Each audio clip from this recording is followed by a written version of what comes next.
Olá, olá! Quarta-feira, 2 de setembro, está noticiado no site RD News que choveu em Chapada dos Guimarães. É verdade, gente, tem vídeos, muita gente até perguntando nos grupos de WhatsApp, será que é verdade? Será que não é? Choveu na cidade próxima a Cuiabá, uma cidade de serra, para quem não conhece, Chapada dos Guimarães está a cerca de 60 quilômetros. Isso melhorou um pouquinho o calor. Chapada está sofrendo ainda com queimadas muito graves, né? E a gente espera que também essa chuva tenha minimizado essa questão.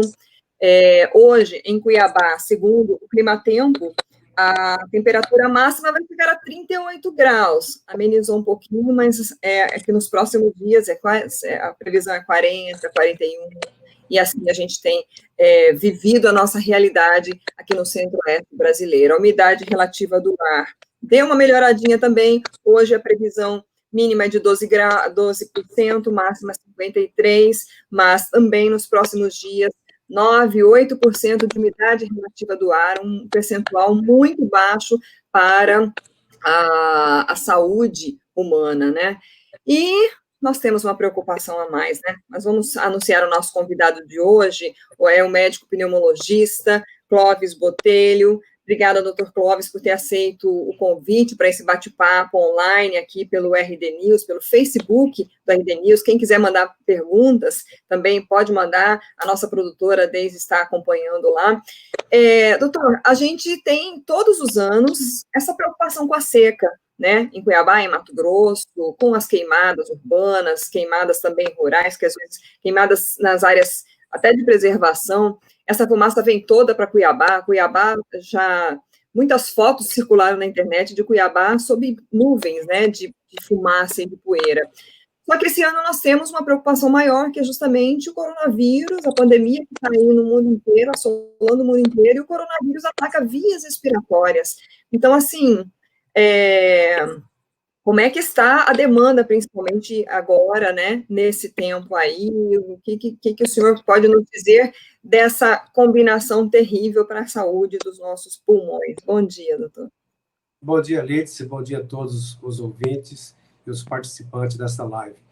Olha, esse negócio da nossa mudança climática aqui em Mato Grosso é uma coisa que a gente não tem como fugir, né?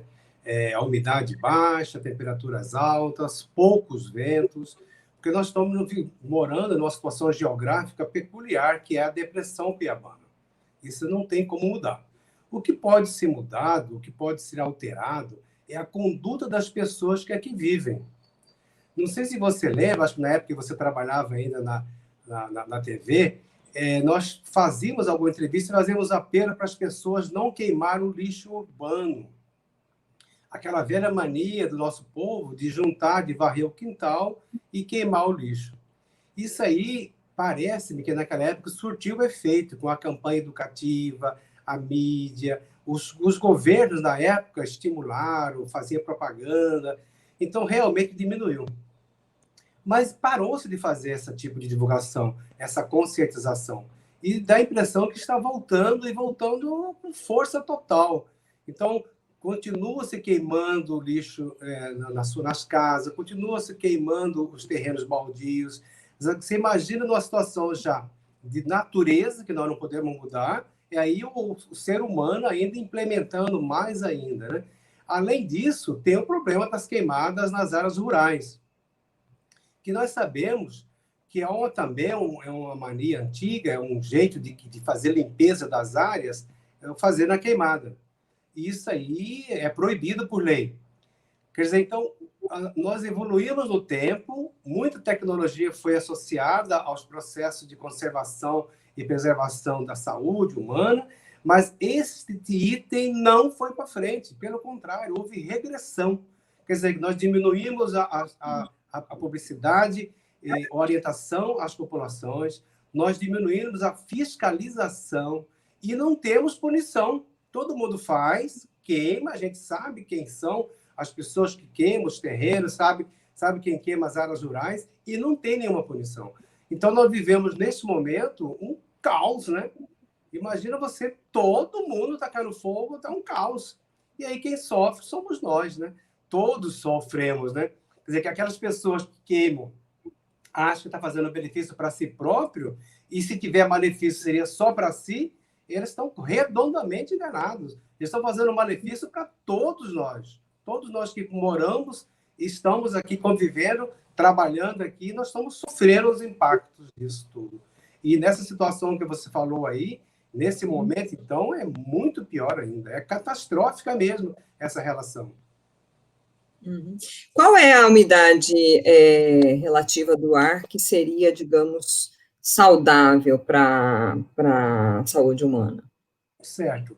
Lídice, aí nós temos que entender como é que funciona o nosso aparelho. Antes de falar nisso, o nosso aparelho respiratório, ele é um órgão muito sensível, mas também ele tem uma elasticidade muito boa, que nós chamamos de mecanismo de defesa do pulmão. Então, o ideal para a nossa via aérea é trabalhar com a umidade de 95%, que é o ar que chega lá dentro do alvéolo. Então, se aqui fora está 10%, eu tenho que acrescentar 90% de umidade. E quem faz isso são as nossas células das nossas vias aéreas. Quer dizer que até chegar no alvéolo, o ar vai recebendo umidade, vai sendo limpo das impurezas, para chegar no alvéolo, está em condição de fazer a troca gasosa, que é o oxigênio entra para dentro do nosso organismo e nós expelimos o gás carbônico, que é o gás tóxico. Esse é o processo natural. E o pulmão trabalha para isso. Quer dizer, que se tiver impureza aqui, o pulmão limpa. Se tiver pouca umidade, o pulmão limpa. Se tiver frio demais, o pulmão aquece. Se tiver muito quente, o pulmão esfria. Então, o trabalho do pulmão é muito delicado. E se você sobrecarrega esse sistema, ele vai entrar em sofrimento. Então, tipo assim, entre 60% de umidade e 90% seria o ideal, né? De umidade relativa do ar. Abaixo de 60% já existe um sofrimento a mais. Quer dizer, que de 60 até 30 é suportável, poucos dias, poucos momentos. Quer dizer, que o pulmão consegue manter-se sem o desgaste natural dele. Agora, abaixo de 30 começa o sofrimento. Sofrimento e sofrimento intenso mesmo. Então, você imagina um órgão sensível trabalhando com um limite mínimo ou sem limite nenhum mais. Então, ele fica em exaustão, ele exaure. E, com isso, todas as formas de agressões que existem no ar ambiente ficam mais fácil de atingir o nosso pulmão. Quer dizer, nós perdemos as nossas defesas. Então, é por isso que aí vem aquela parte que a gente sempre fala, e todo mundo já está cansado de saber, que são as agressões às vias aéreas. Aí tem aquelas quadros de síndromes gripais, parecido, né? Tosse, catarro, chiadeira, dor no peito, coriza, ardência nos olhos. Toda essa parte da via aérea fica irritada. Isso é efeito agudo. Agora, às vezes, a gente não percebe o efeito a médio e longo prazo. A médio prazo pode acontecer inflamação, e essa inflamação perdurar. Aí pode complicar com uma pneumonia, uma sinusite, uma bronquite, uma crise de asma mais grave. Então, são coisas que nós convivemos assim do dia a dia disso. Então, aumenta o número de casos. Quem não tem nada já sofre. Quem tem alguma coisa prévia, por exemplo, um asmático, um que tem bronquite, enfisema, idoso, a criança, sofre muito mais o impacto disso. Agora, nós temos uma coisa que às vezes fica subjacente, que as pessoas às vezes não percebem, são os efeitos a longo prazo. Ou não agora, a gente não consegue ver. Por exemplo, quando queima a biomassa, a mata ou o cerrado, fica no ar aquele material particular que todo mundo vê, que se chama fuligem, que chama, né? E suja os quintais, suja as varandas, as pessoas acham ruim aquele negócio. Mas aquilo não faz mal para a saúde, porque cai, deposita no chão, ninguém vai respirar aquilo. Agora, durante uma semana ou mais, às vezes até 10, 15 dias, ficam partículas no ar, chamado carbono negro. Este é o grande perigo. Fica no ar durante vários dias em suspensão aérea, que nós não enxergamos essas partículas. São micropartículas. E nós aspiramos essas partículas. Então, você imagina, já acabou a fumaça, o céu está limpo, que maravilha. Não! As micropartículas estão lá. E essas micropartículas, por elas serem muito pequenas, elas penetram dentro do alvéolo. Aí vai causar reação inflamatória ali dentro.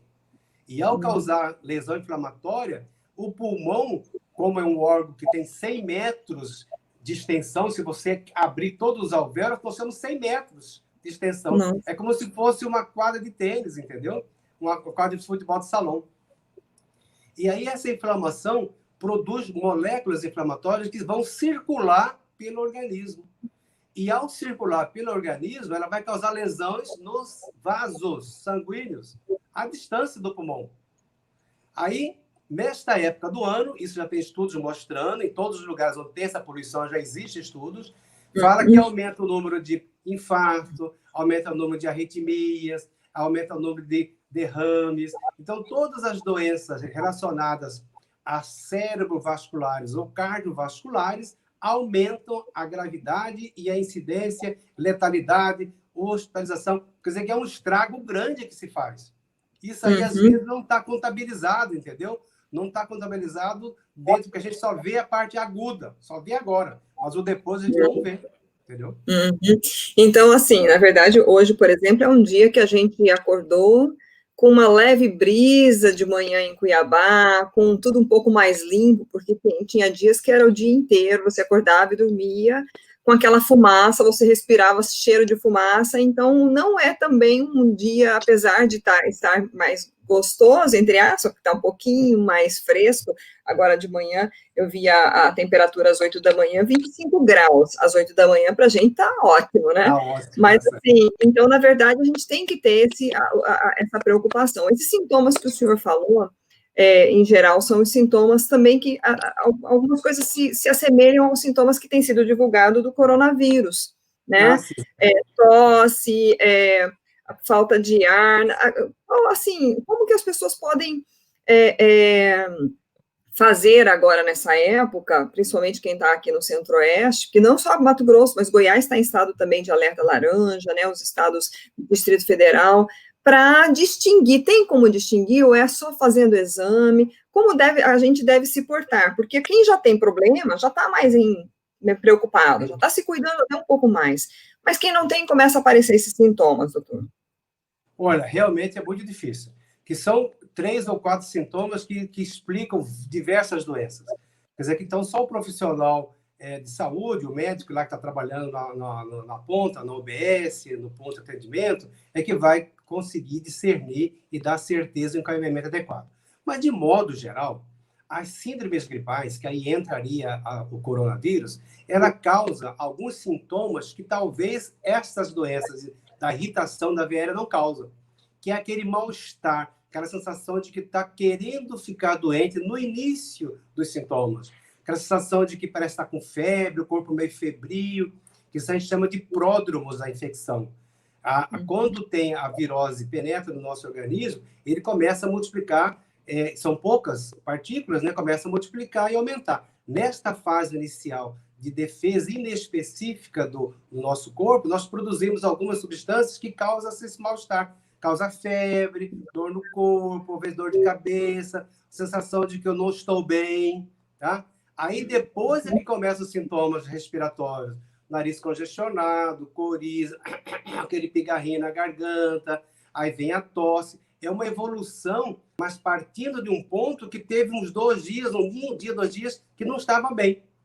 Diferente da irritação, da poluição, da fumaça, que não tem esses sintomas iniciais. Agora, na evolução dos sintomas, pode aparecer febre, tosse, por quê? Porque complicou uma situação inicialmente que parecia benigna e complicou. Então, o médico tem essa noção mais macro da doença, né? E pode identificar. Mas é um alerta para as pessoas. Ó, se não tinha nada, de repente comecei com um pigarrozinho, uma tossezinha, possivelmente deve ser da irritação do tempo, do clima. Agora, se eu comecei a ter os sintomas que parecia que não estava bem, uma febrezinha, e comecei com os sintomas depois, eu devo pensar, poxa, eu devo ter alguma coisa. Ou, se houver uma complicação dos sintomas, uma intensificação. Aí, os sinais de alerta, que a gente gosta sempre de lembrar, é uma febre alta, que está persistindo, né? E falta de ar.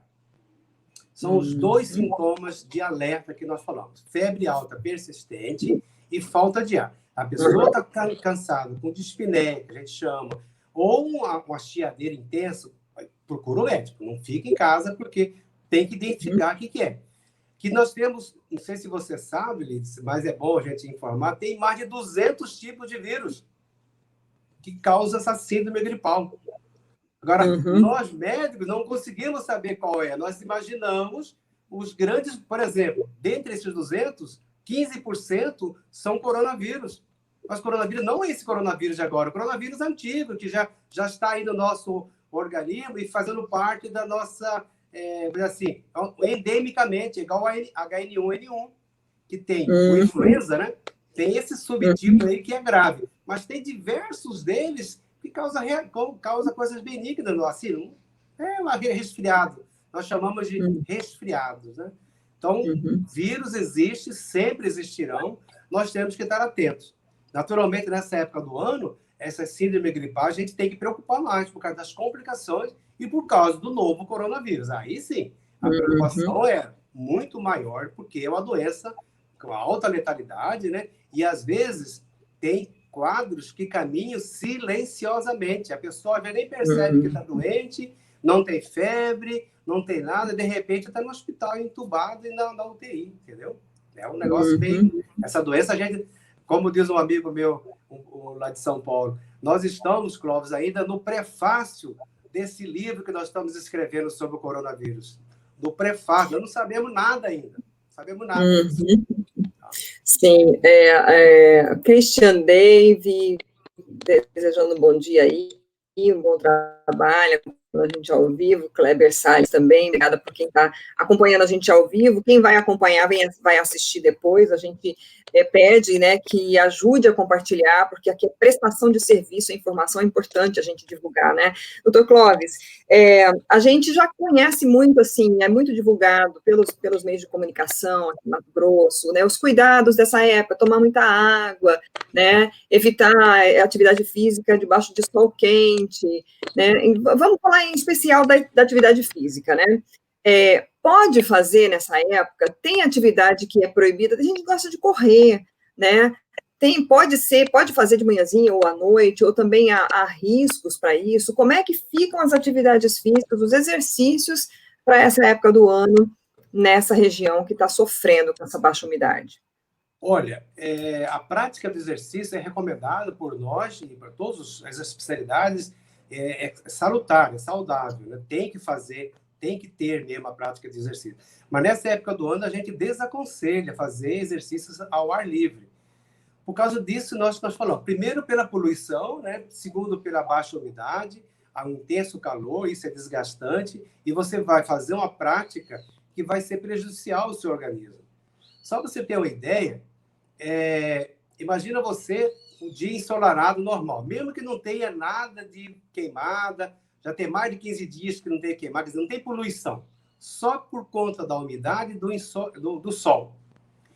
Lá pelas 10 horas da manhã, daí para frente, começa a produção de gases tóxicos pela incidência solar, que é o ozônio, é o principal responsável por a agressão da via aérea. Então, no período da tarde, é uma maior concentração de ozônio. Quer dizer, os dias mais ensolarados e com umidade baixa, mesmo sem poluição, sem queimada, não seria muito bom. Então, o ideal seria fazer pela manhã esses exercícios. Ao ar livre, se não tiver queimada na poluição. Porém, os indivíduos que fazem pela manhã têm que tomar cuidado se ele não tem alguma doença coronariana. Porque pela manhã, os vasos ainda estão um pouco fechados. Eles não estão dilatados. Então, tem que fazer um aquecimento muito bem feito antes de fazer a atividade física. Alongamentos e aquecimento lento, para depois fazer intenso. Esse é o recado. Agora, como está hoje, como poluição, com queimada, por favor, nada de exercício, nada de atividade fora de ambientes altamente protegidos. Quer dizer, ambientes fechados, umidificados, com temperatura ambiente adequada. Não tem nem dúvida. Acho que as pessoas têm que procurar se cuidar. Porque você imagina, nós respiramos, quando estamos aqui sem exercício, cerca de 5 litros por minuto de ar.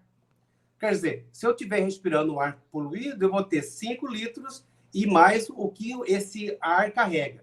No exercício, eu posso chegar a 50 litros por minuto. Nossa. Então, eu tenho 10 vezes mais material particulado para dentro do meu pulmão. Mais 10 vezes mais gases tóxicos para o meu pulmão. Então, ao invés de eu irritar um X, eu vou irritar 10 vezes mais. Quer dizer que, então, é uma agressão muito grande. Mesmo as pessoas saudáveis, que não tem nada, 20 e poucos anos de idade, 0 quilômetro, na plena juventude, vai sofrer, por causa do impacto é muito grande. Lembrar que nós trabalhamos numa balança, agressão e defesa. Nós temos uma capacidade de defender, mas se a agressão for maior, a defesa não vai conseguir, vai entrar em sofrimento. Tá? Não é partiu academia, né, doutor Clóvis? Aí tinha que ser academia, ou em casa, fazer uma musculação. Isso. E líquido, você falou do líquido, as pessoas falam assim, é muito importante tomar água. Água, ou refrigerante, ou sucos, né, naturais, e tendo água já tá bom. Agora, o normal para uma pessoa adulta, saudável, de 60, 70 quilos, seria uns 2 litros de água por dia. Nessa época do ano tem que ser mais, né? Olha, meu organismo está tentando colocar a umidade aqui fora 10 e eu preciso de 95 aqui dentro, então eu estou gastando água. Não é só o pulmão, todos os meus órgãos estão sedentos, nossas células estão sedentas de água, então nós temos que colocar mais água dentro do nosso sistema. E outra coisa, os ambientes umidificados, lógico que é bom, é agradável, você sente aquela sensação de bem-estar, perfeito.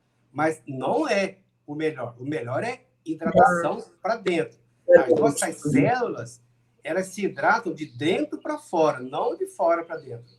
Então, nós temos umidificador e tal, dá uma sensação agradável. Não tem dúvida, é bom, mas não é o ideal. 80%, 90% é líquido interno. Eu tenho que beber água, tá? Então, não esperar apertar a sede, né? Tem que esperar ter sede para beber. Tem que forçar mesmo. Tá? Colar a garrafa. Interessante, viu, Nelite? Só eu lembrei agora. O idoso não sente sede. Ele perde. Deu uma caída aqui, uma congelada no seu doutor. Não, tudo bem. Então, vou repetir. O idoso, ele perde o sensor de sede. Então, ele tem que beber água ou os familiares têm que forçar, lembrar que tem que beber água. Ele não tem condição, ele não consegue beber água, ele não sente sede. Então, nós temos que forçar. Mesma coisa com criança, né? Criança é a mesma coisa. Sim, até algo que a gente faz aqui em casa, nós temos um idoso, meu sogro, que mora com a gente, né? E às vezes a gente fala assim, ó, não vamos perguntar se ele quer, porque se perguntar, ele vai falar que não quer. A gente chega e oferece, e aí ele toma a água, né? Não adianta também deixar do lado, ele às vezes não toma, esquece, e é meio que isso, né, se tornar natural, né? Doutor, também sobre essa questão, o senhor falou do ambiente, vale aquelas dicas de colocar a toalha molhada no quarto, bacia. Aqui em casa eu tenho uma bacia para cada quarto, né?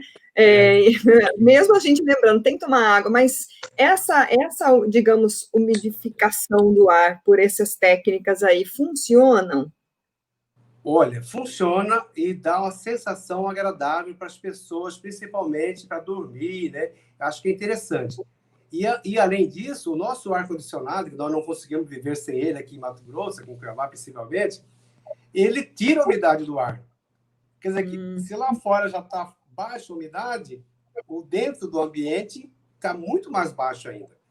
Então, essa sensação de agradável, de tentar umidificar o ar é bom. Umidificadores, aqueles umidificadores elétricos, bacia com água, toalha molhada, é bom. Mas, como eu falei anteriormente, não é a melhor parte. A melhor parte é a pessoa hidratar-se bastante, tá? Para proteger os nossos órgãos. Ainda sobre a questão do ambiente, né? Aqui, às vezes, esses dias atrás, por exemplo, que Cuiabá estava tomada por fumaça.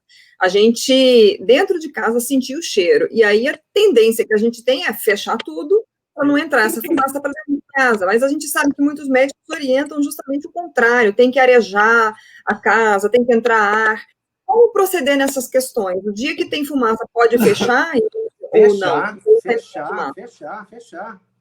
Se você pudesse vedar tudo, seria melhor ainda. Mas o negócio é o seguinte, as nossas, primeiro aqui em Mato Grosso, não tem as casas não são calafetadas, não entra nenhum ar. Elas sempre tem algum ar que entrando para renovar esse ar, né? Algumas janelas, frestas de janela. Mas tem que fechar, porque você não pode ficar... Quanto menor material particulado você respira, melhor para você. Isso aí não tem como. Agora, está certo quando a pessoa fala que tem que estar arejado em ambientes onde tem circulação de pessoas que você não conhece e que essas pessoas podem estar transmitindo vírus. Aí sim, aí é o contrário, tem que deixar tudo aberto, porque os ambientes mais fechados, a transmissibilidade viral é muito maior. Tá? Isso está certo quem fala isso, quem defende isso. Agora, dentro do ambiente, do seu núcleo familiar, você e sua família, se proteja.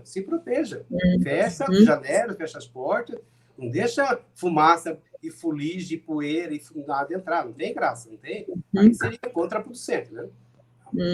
Sobre também agora, doutor, sobre tratamento, medicação, a gente sabe que, infelizmente, muitas pessoas se automedicam nessa época, né?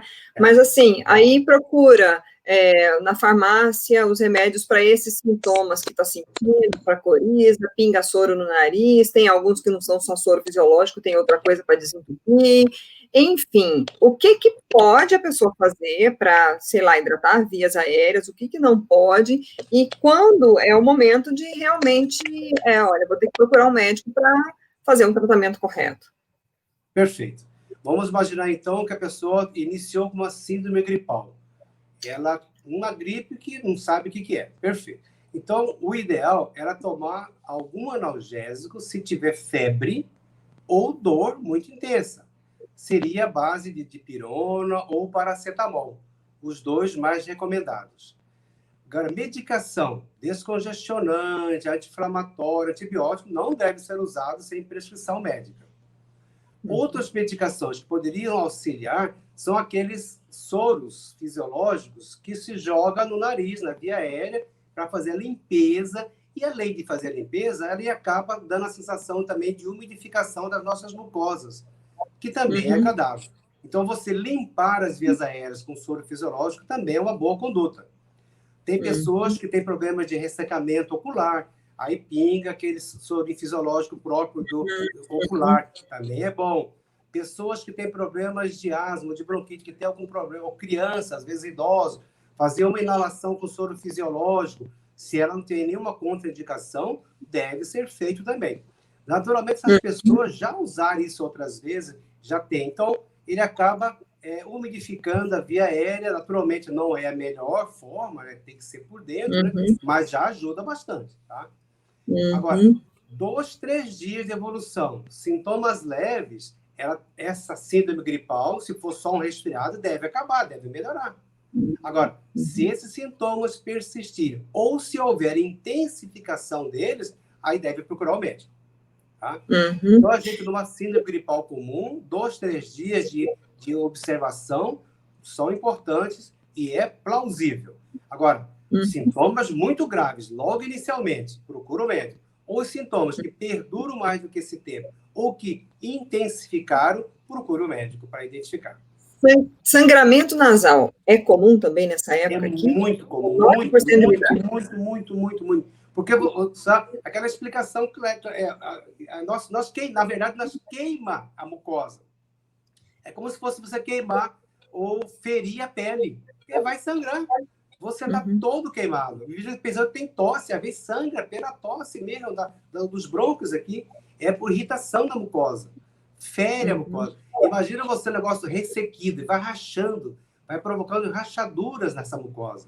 Aí, a tendência é sangramento mesmo. Existe mesmo. E é comum isso, tá? Comum. A gente já está aí, ó, Leidmar Ramos Ferraz cumprimentando o senhor aí também, doutor Clóvis. A gente já está com quase meia hora de conversa, eu nem senti o tempo passar. Nem senti o tempo passar. Eu acho que a gente conseguiu abordar bem. Tem alguma coisa que o senhor acha que faltou, que a gente precisa alertar aí para a gente ir finalizando a nossa entrevista? O pessoal que fuma, a gente esqueceu de falar de fumo de narguile, né? O narguile, os jovens tá muito na modinha, né? Como meus filhos falam, tá na modinha. Os riscos dessas práticas, doutor. Eu acredito que tem dois pontos que eu queria destacar aí. Primeiro, com relação ao coronavírus, né, que a gente acabou não falando muita coisa, né? Então, são sintomas muito parecidos que as pessoas têm que tomar cuidado. E não usar medicamentos, esses kits aí, que não é um absurdo que estão fazendo aí. Estão tomando remédio para verme, estão tomando remédio para isso, para aquilo, para tratar uma doença que não tem tratamento, não tem medicação específica. O que nós tratamos, o que os médicos tratam, são as agressões que o coronavírus causa. Mas nenhum medicamento elimina, mata esse vírus. Nenhum medicamento.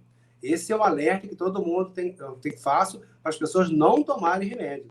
E o pior é que tem muitos colegas médicos que estão prescrevendo esses medicamentos aí como se fosse uma panaceia, né? Aí dá aquela falsa segurança para as pessoas que não... Os leigos falam assim, olha, eu vou sair na rua, eu vou para a balada, porque eu tenho esse remédio aqui que cura, os médicos estão passando, então por que eu vou ter medo de uma doença dessa? Que eu sei que tem remédio. Então, essa falsa segurança é ruim para a população. Outra coisa é o cigarro. O fumante, ele aumenta a chance de contrair o vírus.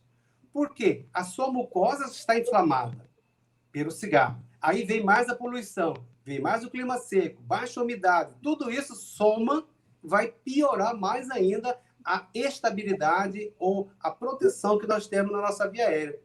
Então, as pessoas, ao receber uma micropartícula, uma pequena quantidade de vírus, pode desenvolver doença.